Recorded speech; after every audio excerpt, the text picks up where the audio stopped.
Is up, everybody, and welcome to rainy M&T Bank Stadium, which today played host to one of the fiercest rivalries in the NFL for the 2023 regular season finale, Week 18 football. The Pittsburgh Steelers and the Baltimore Ravens doing battle, and of course the Pittsburgh Steelers needed this game badly, and they got it. Steelers won today, 17-10 was the final score, and I mean, going into today's game, given the rainy weather conditions out there, you had backup quarterbacks. 17-10 kind of felt like the score you were expecting out of it. But, of course, the journey to get there was not easy by any means. The Ravens, they entered today's game as the number one seed in the AFC. Nothing was going to mess that up, so you prioritize health in that situation. You rest your starters. Most notably, the soon-to-be two-time MVP Lamar Jackson didn't play in today's game, so you had the backup quarterback Snoop Huntley out there. And not only did you have your backup quarterback, you had some backup receivers. No Odell, no Bateman, no Zay Flowers. Defense, the Ravens actually did play a number of starters, but you still had a couple of guys. I don't think Roquan Smith played out there today, so the Ravens are off next week. They'll have a chance to really rest up and focus on what they're really looking at, which is winning a Super Bowl. The Steelers are just trying to get to the playoffs. They're trying to get to a chance to be where the Ravens are at. And winning today doesn't get Pittsburgh into the playoffs yet, supposedly. Now, the Steelers didn't have to win today's game. This was not a do-or-die game because there was actually one scenario where the Steelers can lose today and still actually make the playoffs, but obviously, Pittsburgh is in a much better chance, much better situation by winning today, and they were able to do that. And, I mean, look, the way today's game played out, you had a lot of fumbles. Field position really mattered. It was the kind of game we were expecting, but, man, it's one of those games that it's not going to be pretty going in, but it's a part of football. And, if you're a football junkie, you appreciate what this game presented, right? Ball security, a number of fumbles, a number of punts. Stout the Ravens punter was, no pun intended. Actually, no, pun intended. Let me say that. Very stout today, but, there was a number, like muff punts and stuff like that. Calvin Austin, muff one, was able to pick it up. Jalen Warren had 2 fumbles today, lost one before the end of the first half. Steelers was able to fall on the second one. The Ravens had 2 key turnovers where Melvin Gordon fumbled in the first half, and then you had the big fumble by Gus Edwards in the fourth quarter that really salted up the Ravens' game and allowed the Steelers to really milk clock. But otherwise, this game, it really was uncertain who was going to win. And going into today, I really felt like the Ravens had a good chance to win today, just because if you think about the Ravens' history in preseason, the last 6 or 7 years, that long undefeated streak that they had in preseason and how well they played, it makes you think that if any team can excel with backups on the field, it would be a John Harbaugh coach team. And not just Harbaugh, the coaching staff in general for the Ravens this year has really been killing it. So with good coaching, you could take it to a Steelers team that hasn't exactly been world beaters. They voluntarily started their backup quarterback, Mason Rudolph. Tomlin decided to quote-unquote ride the hot hand. And at the end of the first half, it looked a little scary for Pittsburgh, man. You had Snoop Huntley throw that touchdown to Isaiah Likely, who it was kind of surprising Isaiah Likely was playing, given he's the tight end 1 on that team now. But Likely did get that 20-odd yard touchdown, and it was a tie game. It was 7-7 going into halftime, and that was with the Steelers dodging a couple of bullets in the first half. You had Mason Rudolph nearly threw a pick to Marcus Williams. The Ravens had a big third down to Justice Hill that Hill was not able to catch. Really good ball by Huntley, but definitely the conditions did not help with Justice Hill. The running back trying to make that catch. And then the third quarter was a mess. It was really what we expected, right? Teams tightened up, tried to control the game in the ground. The Ravens really could not get their ground game going, and that was a big problem. Steelers were mucking up everything inside, and Pittsburgh was definitely able to run the ball better throughout the game. Najee Harris had a big game, able to get over 100 yards rushing. It seemed like just going straight up the gut worked out really well for the Steelers, just giving it to Najee, just letting him plow up there. And normally Jalen Warren is a good change of pace back for this team, but today Warren kind of struggled, and he had those 2 fumbles that we talked about. So Najee was the bell cow, and he did the job, man. And, of course, the game really came down to late in the third quarter with that Deontay Johnson touchdown, right? Deontay gets like a 70-yard touchdown on a simple slant route, little breakdown. Marcus Williams kind of got caught cheating, and, you start the fourth quarter off with that. And that's really all the Steelers needed, because you kind of felt like the way the game was playing out, it was going to come down to one critical turnover or one big play, like one busted play. And the Steelers got that busted play, and they got the turnover later via that fumble by Gus Edwards in the fourth quarter. The Steelers got it in good field position, up by 7, and not only did they make it a 2-possession game with the field goal, they were able to kill a lot of clock in the process. So that was really all it took at that point. Baltimore was kind of out of timeouts after that drive, and Huntley was able to lead a drive that ended in a field goal right before the end of the game, but they needed the onside kick with 20 seconds left. They didn't get it, and the Steelers are in just like that. There's a chance. Let me not say that. There's a chance they get in. So now the Steelers' chances come down to either the Jacksonville Jaguars losing to the Tennessee Titans or the Buffalo Bills losing to the Miami Dolphins in Week 18. You need one of those to happen for Pittsburgh to get in. You'd think the more likely scenario would be the Buffalo Bills losing, even though the Dolphins are banged up. It's just, the Titans have not played good football for a while now. They've been one of the worst teams in the league for a hot minute. If you think back to last season when they lost, I think 7 straight, including that winner-get-in game with Dobbs at quarterback. He had that late turnover. Josh Allen got the touchdown for the Jags to get into the playoffs. The Titans have been one of the worst teams. I think the only team worse than Tennessee since like the middle of last season has been the Arizona Cardinals, just purely record-wise. And you don't got Will Levis out there. You got Ryan Tannehill. I don't know if that helps or not because Tannehill seems to just love getting sacked this year.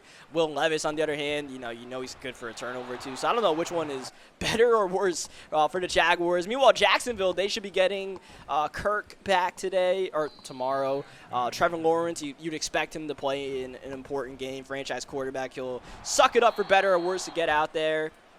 And, yeah, so that leaves the Buffalo Bills and Miami Dolphins playing for the AFC East. And we could have a situation for the second time in 3 years where the Pittsburgh Steelers are waiting for game 272 to determine whether they make the playoffs or not. If you remember the Raiders and Chargers game 2021, that wild game that nearly came down to a tie that knocked the Steelers out the playoffs.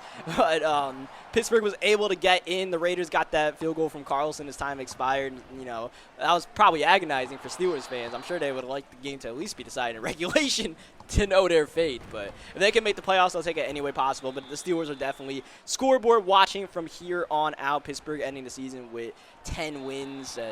By the way, what you guys are watching right now, this is not me playing. I think that's pretty obvious right now. I just did a simulation, put it on, 6-minute quarters, let it rock. And this is something I want to do for the rest of the NFL season. So if you guys think this is a cool idea, we just talk about football, just chop it up and let the game go on. Have the game we're talking about go on. Let me know if you guys are down with it. I'm going to do another one of these tonight for the Colts and Texans win and get in game. That's going to be an exciting one for sure. Definitely looking forward to that game. See if Minshew can get it done and the rookie C.J. Stroud can get him in the playoffs. Either way, those are going to be two pretty fun teams. Even though you think they'll be the underdogs going into the playoffs, they both are pretty fun teams in their own right.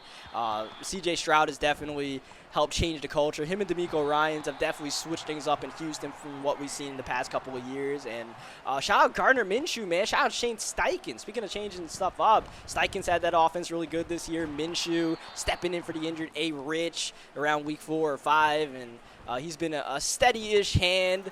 He's like Gardner Minshew said, man. He may not be big in stature, but he comes up big when it matters, and we'll see if he can do that tonight.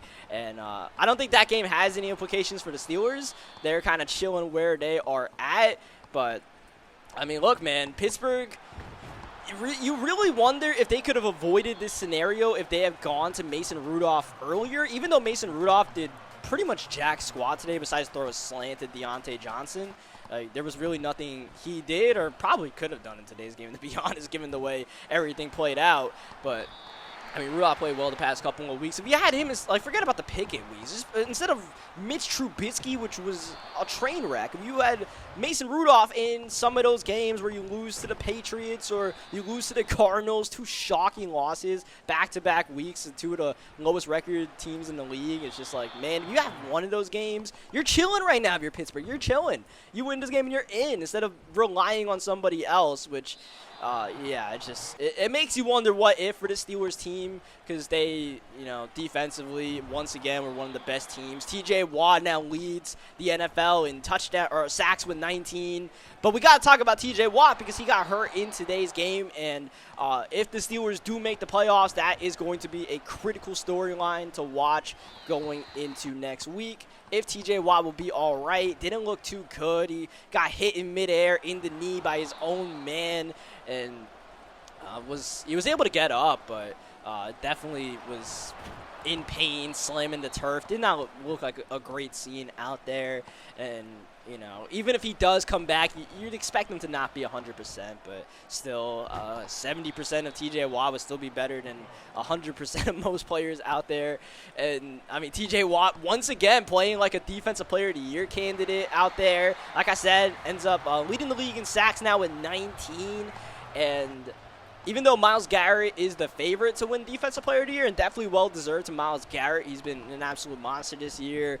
Him, Parsons, definitely all deserving to be in the conversation. But, I mean, you just can't not leave TJ Watt out of the conversation. You cannot go making your discussion of Defensive Player of the Year without talking about number 90, TJ Watt, because he definitely did his thing once again. And, yeah, man. The numbers are always incredible with TJ Watt, but the numbers were not incredible for George Pickens today. The broadcast made a crazy agenda today to talk about George Pickens not getting the rock, and George Pickens did not touch the pigskin besides one play where he got an end around on 3rd down and 1. He did not have a catch in today's game, which is a little shocking, not going to lie, but, I guess, I don't know. It just seems like sometimes no matter who the offensive coordinator is for Pittsburgh or what, and that's something else for Pittsburgh, man.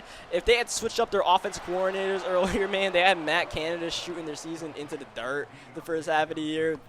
If they had gotten away from Matt Canada earlier, it's a lot of what is for Pittsburgh because you feel like their best form is a good form, but it just took them such a long time to get there, such a long time to find the right combinations, whether it's because of injuries or personnel, whatever it may be. But you just feel like the Steelers team, like as odd as it sounds, like they are good enough to be a playoff team without having to decide on someone else to lose for them to get into the playoffs. By the way, I don't know what the hell is going on in this sim game right now. It's crazy. You had a turnover. You had a pick on the next play. We have a fumble. Who is fumbling at the end of the fourth quarter on a kickoff? Who's even returning that kickoff? This dude's a hero. He's going to be an absolute zero. This is Boswell for the win.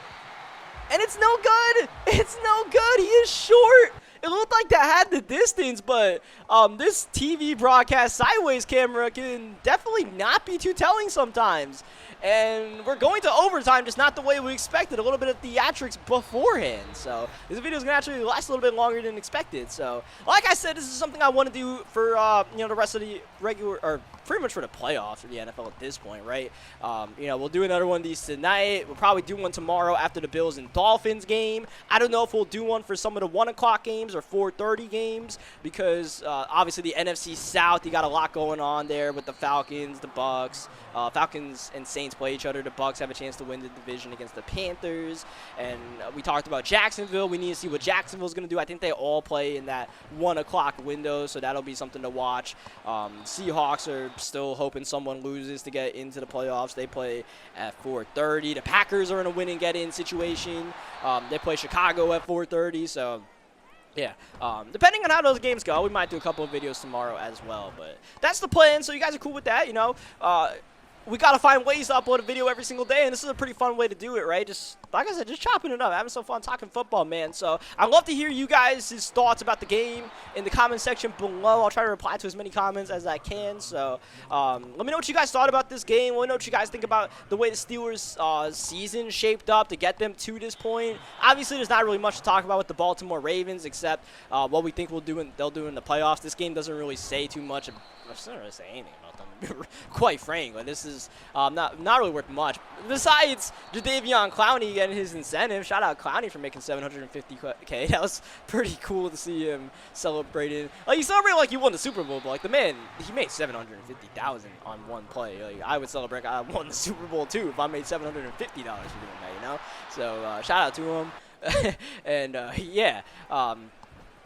I guess we can talk about the rest of this game here because it's in overtime, and the Steelers just blew a chance to win the game. They just needed a field goal. They turned it over instead. The Ravens had a missed kick by the usually reliable Justin Tucker. I don't know if that has to do with these simulation settings or what, but Tucker, Boswell missing long field goals. I think it might have more to do with the conditions. The wind might be crazy here. The CPU might not be able to handle the rain that is in this game, but this should be makeable. 28 yards to win the game. Justin Tucker in OT got it to go. So the Steelers in Madden are down, but in real life they won at least. So that'll do it for this video. Leave a like if you guys enjoyed it. Subscribe for more Madden action. I will catch you guys next time. Like I said, I will catch you guys later tonight for a recap of the Colts and Texans game. Definitely looking forward to that one. Till then, I will catch you guys next time. Thank you, as always, for watching.